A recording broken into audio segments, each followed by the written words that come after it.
Aren't prenups not worth the paper they're written on? That's what I often hear from clients who come into our office here at Navic Forward, which is an interesting perception that's out there in the community in Australia. A prenup, or a binding financial agreement, can be made before, during or after a de facto or married relationship.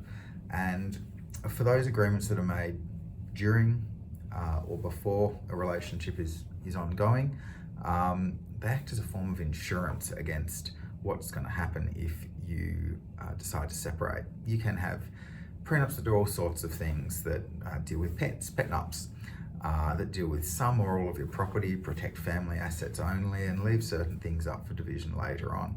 So there's lots of variety, and yes, they can be challenged, but it's a bit like a form of insurance. As long as you're aware of the risks and the limitations that are involved in entering into that type of document, a lot of the times it's a lot better to have one than not.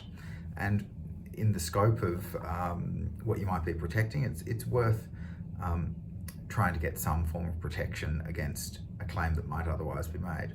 It's also really important to discuss these things really openly with your partner, because the more there's communication, the more there's perceived an even playing field in terms of negotiation, the better and stronger your agreement's going to be, and the more happy you and your partner are going to be about entering that type of agreement.